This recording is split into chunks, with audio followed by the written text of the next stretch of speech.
Olá, pessoal! Eu sou a professora Priscila Machado e hoje estou aqui para conversar um pouquinho com vocês sobre análise do CNIS. Esse documento que entendo eu ser o documento mais importante que a gente tem no direito previdenciário. Priscila, o que é CNIS? CNIS é o Cadastro Nacional de Informações Sociais. Através desse documento, nós temos todas as informações das nossas relações previdenciárias que o INSS tem ciência de que existiram ou que podem, eventualmente ter existido. Para a gente acessar esse documento, hoje não tem outra forma além da plataforma do meu INSS. Na verdade, a gente até consegue também na agência, né? Mas fora a agência do INSS, não existe nenhum outro caminho que não a plataforma do meu INSS. A gente acessa essa plataforma com o CPF, com a senha do segurado, né? E vamos na opção extrato de contribuição previdenciária. Se a gente desce a barrinha de rolagem, a gente vai na opção baixar PDF e aparecerá para a gente 3 opções de CNIS. Um CNIS Relações Previdenciárias, que eu chamo de CNIS simplificado, o CNIS Relações Previdenciárias e Remunerações, que eu particularmente chamo de CNIS completo, e o CNIS Ano Civil. São 3 documentos diferentes. O que a gente mais vai utilizar no dia a dia são todos. Brincadeiras à parte, o CNIS completo é um CNIS que nós teremos ali mais informações, né? Então, no dia a dia, a gente vai usar aqui, de fato, mais esse documento, mas a gente vai precisar se amparar dos outros também. Vamos ver a cara, inicialmente, do CNIS simplificado. Eu já tinha marcado aqui alguns pontos para mostrar para vocês, mas deixa eu apagar para a gente entender aí que pontos são esses. Olha só. Esse CNIS ele é dividido em 2 blocos, né? No primeiro bloco, a gente tem aqui em cima a parte de identificação do filiado, onde a gente tem os dados pessoais do segurado, e no segundo bloco, nós temos o bloco das relações previdenciárias. Aqui, a gente não vai ver nada de remuneração. Nós veremos ali o vínculo, data de entrada, data de saída, tipo de segurado. Então, essas são as informações que a gente vai ter aqui, tá? Vocês vão ver que aqui, ó, tá sequência 1, 2, 3. Isso aqui tá só numerando o vínculo. Por exemplo, sequência 1. Esse segurado trabalhou para essa empresa, chamada Audimax, tendo... Opa, deixa eu só apagar aqui. Tendo como data de início o dia 1/7 de 2006, data fim 31/7 de 2006, sendo o segurado indicado como segurado contribuinte individual nesse vínculo, ou seja, ele não era segurado empregado, tá? Temos aqui, por exemplo, um outro vínculo, Banco Itaú Unibanco, data de entrada, data de saída, tipo de segurado, que é um segurado nesse vínculo, segurado empregado. Aqui, nessa última coluna desse CNIS, nós temos uma relação de indicadores, tá? A gente já vai destrinchar isso. Mas é importante que vocês saibam que nesse CNIS simplificado, a gente não vai ter a indicação de todos os indicadores. Vamos ter aqui apenas os indicadores de vínculo. Então, se aquele seu cliente tiver algum indicador, mesmo se for um indicador de pendência, vinculado à remuneração, não vai aparecer aqui. Priscila, então qual que é a vantagem de eu utilizar esse CNIS? Esse CNIS simplificado, ele é muito utilizado quando a gente vai fazer só contagem de tempo de contribuição, porque aqui a gente tem de forma bem clara, de forma bem objetiva, o quê? As datas de entrada e as datas de saída. Então, quando a gente, por exemplo, está fazendo ali uma análise inicial, seja para saber se o segurado tem direito à concessão, seja um cálculo de planejamento, né? Se ele já tem direito, ou fazendo um cálculo de projeção futura no planejamento, aqui a gente vai ter essas informações de forma um pouco mais consolidada. Eu utilizava muito esse CNIS, né, para fazer aquele bate, para fazer aquele confere. Tenho ali a minha relação, né, com o cálculo que eu já fiz, eu dou uma conferida através desse CNIS simplificado, se todas as datas de entrada, de saída, se está tudo certinho, se todos os vínculos estão ali. Essa aqui é uma imagem do CNIS completo. Vocês vão observar que é como se a gente abrisse esses vínculos. Então, por exemplo, esse primeiro vínculo aqui, era como se a gente abrisse ele e passasse a mostrar ali todas as remunerações desse vínculo.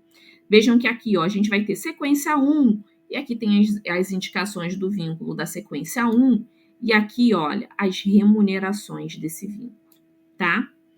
Esse CNIS, que é o CNIS completo, ele, em regra, vai estar dividido em 3 colunas, tá? Coluna 1, coluna 2, coluna 3, ok? Nessa parte inicial, a gente vai ter as mesmas informações do CNIS simplificado, né? E aqui a gente vai ter a indicação das remunerações. A leitura do CNIS é sempre feita na horizontal. Então, por exemplo, aqui, olha, janeiro de 85. Aqui tem a remuneração. Se tivesse algum indicador, estaria aqui. O mês de fevereiro não vai estar embaixo, vai estar do lado. Vejam, fevereiro de 85, remuneração e indicador. Terceira coluna, março, valor da remuneração. Se tivesse aqui, teria algum indicador. Pode parecer besteira passar essa orientação para vocês de que a leitura é feita na horizontal, mas de besteira não tem nada. Confesso, inclusive, para vocês que eu demorei muito para perceber que essa leitura do CNIS é feita na horizontal. Então, durante muito tempo, eu olhava o CNIS e achava que o CNIS estava faltando remuneração. Por quê? Porque eu olhava na horizontal. E quando eu olhava na vertical, e quando eu olhava na vertical, eu via aqui, olha, janeiro de 85, olha de baixo, abril de 85. E aí, intuitivamente, eu pensava que faltava o recolhimento de fevereiro e março. Mas não é isso. É porque a leitura é feita na horizontal. Então, a gente vai passar aqui, ó, pela janeiro, fevereiro e março. Aí, nós vamos para a primeira linha, para a próxima linha da primeira coluna. Aqui abril, aqui maio, aqui junho. Aí, desce de novo, julho. E assim sucessivamente, tá? Leitura, então, sempre feita na horizontal, ok? Esse CNIS, não só esse, né, como também os demais, eles são divididos em 2 grandes blocos, né? Eu, né, particularmente, divido aqui em 2 blocos. No primeiro bloco, a gente tem a identificação do filiado. No segundo bloco, essas informações relacionadas às relações previdenciárias, tá? Observem que a gente vai ter sempre assim a indicação, olha, sequência 1, sequência 2, que é a mesma sequência que a gente tem aqui no simplificado, só que aqui elas aparecem o quê? Aparecem abertas, tá? Então, em regra, 3 colunas, coluna 1, coluna 2, coluna 3. Em algumas situações, e aí vocês vão precisar sempre, né, tá olhando ali no caso a caso, mas em algumas situações, esse CNIS não vai ter 3 colunas, ele vai ter 2 colunas, né? Vamos ter aqui, ó, coluna 1, coluna 2. Isso aqui acontece muito, por exemplo, quando a gente tem plano simplificado. Por que isso, Priscila?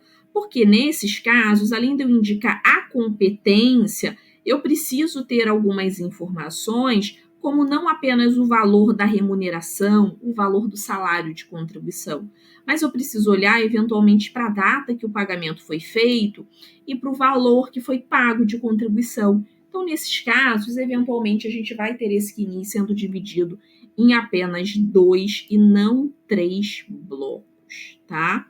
Aqui, mais uma vez, a carinha do CNIS, só para vocês irem se acostumando, né? Nesse novo CNIS, né, nesse novo formato de CNIS, vocês vão observar algumas vezes escrito assim, agrupamento de contratantes / cooperativa.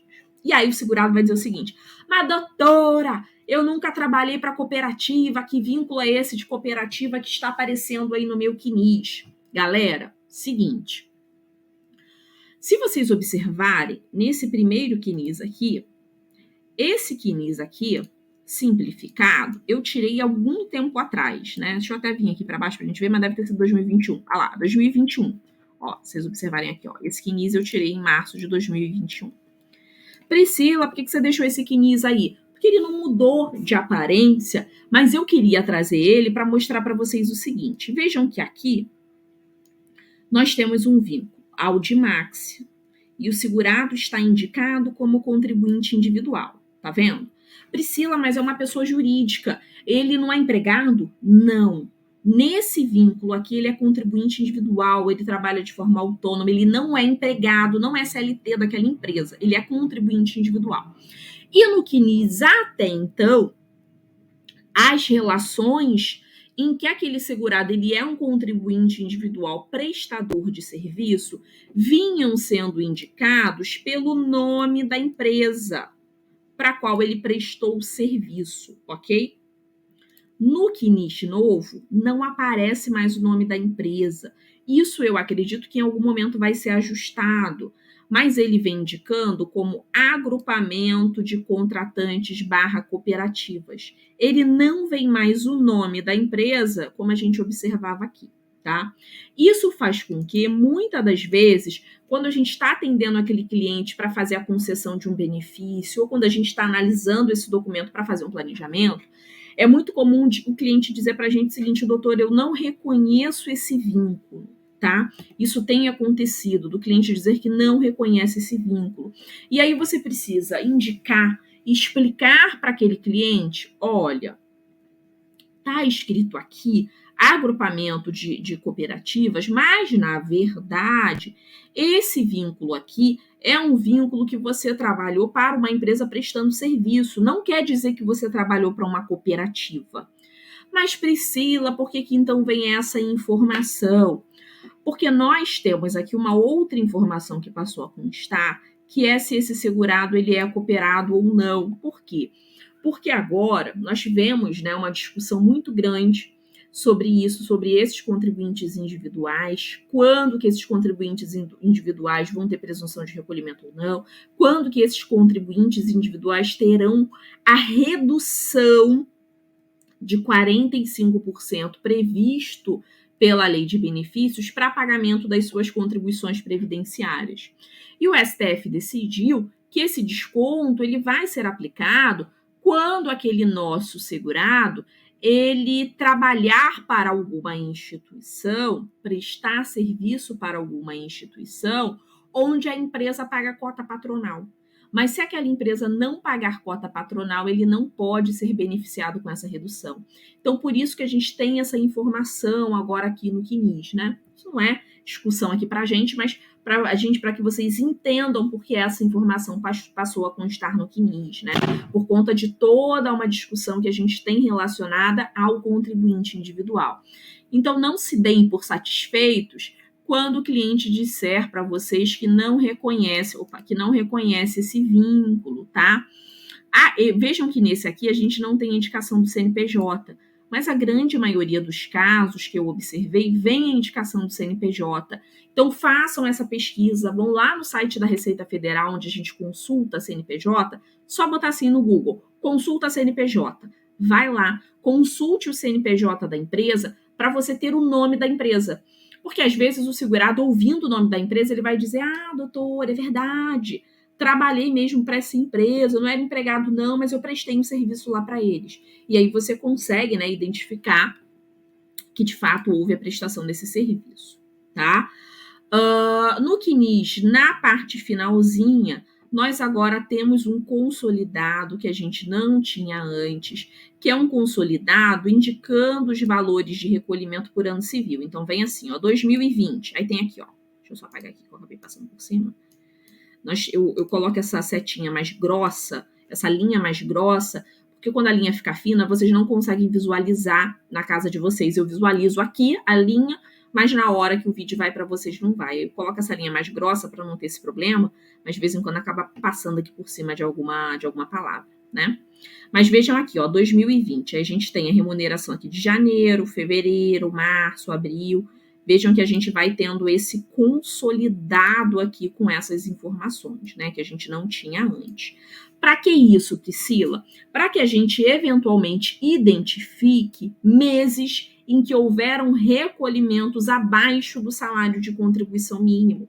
E segundo o artigo 19E do Regulamento da Previdência Social, para qualquer segurado, não importa qual seja, todos os segurados precisam, desde a reforma, segundo previsão do 19E, contribuírem sempre pelo menos no salário de contribuição mínimo, para que esses períodos sejam, então, validados para carência, tempo de contribuição e qualidade de segurado, né? Então, aqui te dá uma visão do seguinte, tem um recolhimento aqui abaixo, você consegue visualizar isso de forma mais simples. Apesar de que o CNIS, ele conta com um indicador para essas situações, que é o PREC menor min, tá? Inclusive, na parte final do CNIS, nós temos essa legenda de indicadores. O que é isso? Aqui nós vamos ter o que significa cada indicador que vocês foram visualizando no CNIS. Como nós vimos, o CNIS, ele, em regra, vai ser dividido em 3 colunas. Coluna competência, remuneração e indicadores. Aqui nós vamos ter vários indicadores, sejam indicadores de pendência, sejam indicadores de atenção de pontos que a gente precisa ter. Eu preciso decorar o que significa cada indicador? Claro que não. Por que não, Priscila? Nem eu decorei. Né? Claro que a gente sabe de cabeça alguns que são os que a gente vê mais ali habitualmente, né? Mas não tem como a gente decorar todos. E não precisa. Por quê? Porque no final do CNIS a gente tem essa legenda de indicadores. E essa legenda de indicadores vai trazer para a gente todos os indicadores que aparecem naquele CNIS e o que significa aquele indicador. Vejam, por exemplo, aqui, PST, vínculo com informação extemporânea passível de comprovação. Ou seja, essa informação foi informada fora do prazo para a Previdência e eu preciso comprovar. Se eu não comprovar, esse período não será validado, ok? Então, no final do CNIS, a gente tem essa legenda onde a gente vai ter ali a indicação, a explicação de todos esses indicadores, tá bom? Nós temos ainda um último formato de CNIS, que é o CNIS extrato ano civil. Esse CNIS vai ser dividido por ano. E nós teremos aqui todas as competências. Vejam, janeiro, fevereiro, março, onde nós teremos os valores das contribuições daquele segurado. Priscila, por que aqui em janeiro de 2020 está uma contribuição de 1.039 e essa contribuição está com status desbloqueada? Por que ela está bloqueada, Priscila? Porque essa contribuição ela já foi feita no salário mínimo. Então, eu não consigo, não preciso complementar essa contribuição para que alcance o mínimo, tá? E também não preciso também não posso, pegar nada que excedeu essa contribuição nesse mês para deslocar para outro. Por quê? Porque ela já está no salário mínimo, já está ali, ó, no tete a tete. Como a gente sabe, né? Os valores recolhidos abaixo do mínimo pós-reforma da Previdência, eles não vão validar para mais nada, né? Não vai validar para carência, para tempo, qualidade de segurado, de forma nenhuma. Se aquele segurado contribuiu abaixo do mínimo, a Emenda Constitucional 103 trouxe para a gente algumas possibilidades de remediar essa situação. Essas possibilidades são o segurado completar esse valor. Então, você identificou ali que está abaixo do mínimo, você pode emitir uma guia, hoje, através da própria plataforma do Meu INSS, para você pagar ali o que está faltando, tá? Se esse recolhimento foi abaixo do salário de contribuição mínimo, o segurado pode ainda juntar contribuições. Exemplo, tive 2 meses que eu recolhi meio salário, eu posso juntar essas 2 contribuições em um mês só. Imaginar. Janeiro e fevereiro de 2020 eu recolhi meio salário mínimo. O que eu posso fazer? Pegar a contribuição de meio salário de janeiro, jogar para fevereiro, para que no somatório essa contribuição alcance o salário mínimo. Então, eu vou ter validando a contribuição de fevereiro, mas a contribuição de janeiro vai ficar vazia, né? Não vai ser validada para nada. Mas eu não precisei que o segurado complementasse, pagasse, né? Mas a gente pegou essa de janeiro e jogou para fevereiro. Desvantagens. Nessa situação que a gente faz esse procedimento, a gente perde a contribuição de janeiro, né? O segurado não complementou, mas a gente perdeu essa contribuição. Eu tinha 2 meses, passei a ter um mês só, né? Se o segurado complementar, eu consigo complementar de janeiro, complementar de fevereiro e salvar os 2 meses. Aí o segurado vai ter que decidir, né? Junto ali com vocês, decidir o que é mais interessante. A outra possibilidade é deslocar os excedentes, né? Tudo isso que a gente está falando não é nosso objeto de estudo aqui numa aula de CNIS. Esse é um conhecimento que vocês precisam ter da parte de cálculos, ok? A outra possibilidade, só lembrando aqui vocês, é a possibilidade de deslocamento dos excedentes, ou seja, segurado fez uma contribuição de R$ 5.000 em janeiro. E em fevereiro, ele recolheu abaixo do salário de contribuição mínimo. Eu posso pegar o que falta para fevereiro, tirar de janeiro e jogar para fevereiro, para que fevereiro, então, alcance essa contribuição mínima e passe a ser validada para todos os fins, ok? Dessa forma, a gente conseguiria validar os 2 meses. Importante, esse procedimento de agrupamento e de deslocamento dos excedentes eu só posso fazer dentro do próprio ano civil, ok? E esse extrato ano civil, ele é um extrato que nos permite observar essas situações, ok? Vejam, em janeiro e fevereiro, desse exemplo aqui, está bloqueado. Por que está bloqueado, Priscila? Porque está cravado em um salário mínimo, gente. Eu não consigo, não tenho aqui como, não preciso complementar, não tenho como deslocar esse excedente porque não tem excedente, não tenho como agrupar, porque já tá no mínimo, já está validado esse período. Mas observem que aqui em maio, esse segurado recolheu acima do salário de contribuição mínimo. Então, aqui eu posso trabalhar com esse valor? Posso. Tudo que ultrapassou o salário mínimo, eu posso deslocar para outra competência, tá? Observem que aqui em dezembro de 2020 foi contribuído com R$ 800. O salário de contribuição mínima era 1.045, então aqui está abaixo. O que eu posso fazer, por exemplo? Pegar aqui esse mês que teve 3.200 de contribuição, deslocar o excedente para cá, ou pegar o excedente daqui, deslocar para cá, né? Então, esse CNIS permite que a gente visualize de forma um pouco mais clara todas essas possibilidades, ok? Essa partezinha aqui é a parte final do CNIS, onde a gente vai observar as remunerações que estão bloqueadas, ou seja, os meses que eu não tenho que fazer, já está ali num salário mínimo, não dá para mexer com essas contribuições. E vamos ter também as contribuições apuradas, que são a indicação das contribuições que eu posso trabalhar, que eu posso mexer, seja porque ela tem excedente, seja porque está faltando dinheiro ali para salvar aquele mês, tá? Da mesma forma que o CNIS anterior, esse CNIS ano civil, ele traz aqui na partezinha final para a gente essa legenda de indicadores, indicando o que significa cada indicador que a gente viu nesse documento, ok? Estamos finalizando esse bloco, daqui a pouco a gente volta.